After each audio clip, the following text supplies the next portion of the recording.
All right, so the speech I'm talking to you about today is financial literacy, and basically I'm just going to educate you all about your finances, financial literacy, and basically what to do with your money.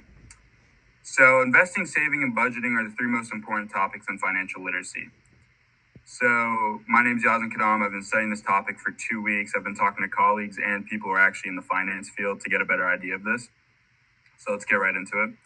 Getting a paycheck deposited in your bank account from your job doesn't mean you'll be financially stable for your future. My credibility obviously comes from the people I talk to and all the sources I've gathered here. So obviously I already mentioned this, but three topics we're going to be talking about today is investing, saving, and budgeting.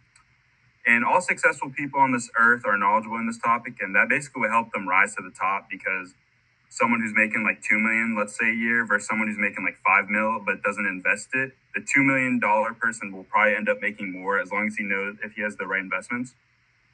Being well aware of how to budget your money, save your money, invest your money is how you can create financial freedom for yourself and set up your retirement.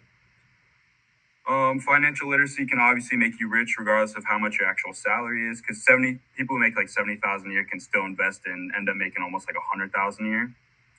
So let's get right into it. So what is financial literacy? It is the ability to understand and successfully manage personal finances, including investing, saving, budgeting, as well as comprehending financial concepts like credit, loans, and interest. So let's dive into my first source. According to SuperMoney, financial literacy encompasses a wide array of skills and knowledge necessary for effective financial management. This includes budgeting, saving, investing, understanding credit, and preparing for retirement. So according to the article, it was talking about basically like those three skills are essential for retiring, because obviously a person not saving will never be able to retire. And budgeting is the process of breaking down your expenses and assigning how much money you can spend for each of your monthly expenses, yearly expenses. And basically there are apps out there that can help you. Like I've seen one thing I have in here is Rocket Money. That helps a lot. I've used it before. And basically you can just spread out how much you spend a month, and you can look at reoccurring charges and also monthly payments you forgot that you're paying.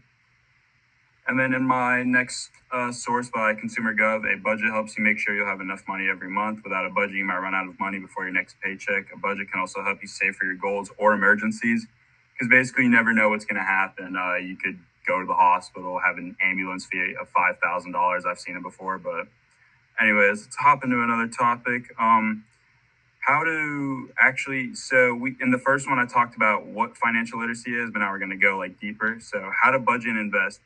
You can set up a spreadsheet or get an app like I mentioned earlier. You can invest in the market by buying shares in companies, and you can also consult with people to help. I know some colleagues that also help, and basically I got the idea to write this speech because one day we were just sitting in a car and he was explaining to me like where to put my money in when I get older. So I kept asking him questions, and a lot of this information is from him. So he was telling me you could deposit your money in a high yield savings account that gives you interest on saved money, and basically like money that you don't touch will just end up making more money. So I got this quote from harvard.com.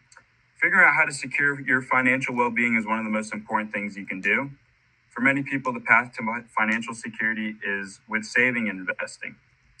And then another one from Harvard is a budget is simply putting a plan and putting your income and tracking how much you spend versus how much you make. And then after that, seeing like where you need to cut down stuff.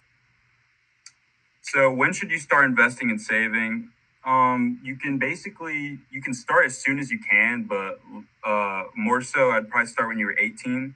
Except I know obviously when you're younger, your parents can set it up on like Acorn or whatnot. So, but like if you are on your own, I'd start at 18. You should start the second you have an income coming in, like a biweekly paycheck or salary.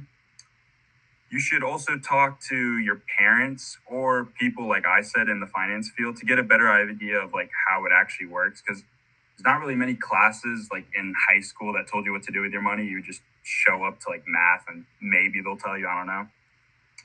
So I got another quote here from ConsumerGov. So what is the right age to start saving money for your future? The practical answer is any age when you start to work early and earn money for it.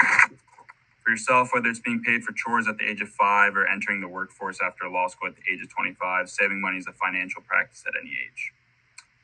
Let's hop into another one. Let's start with saving. So saving money, I would set a I there's this one quote I have. It's called the 80-20 rule. Basically, save 80%, spend 20%. Basically, researchers are saying that's the best split to actually have your money stack up. And then, like I mentioned in the other stuff, put the 80% high yield savings account, and that will actually no, I can't guarantee that it would double the money, but it would do something with it. It's better than it just sitting in an account. So that's basically all I have for this speech. So let's just wrap it up. So the topics I covered are you have seen how to properly manage your money. As you are reading this, start wondering if you've been managing your money correctly. I've explained the financial literacy and the three topics of it. So that's basically all financial literacy consists of. And then I'm going to leave you with this ending off quote. Do you want to be retired early with no worry about needing extra money? And thank you for listening.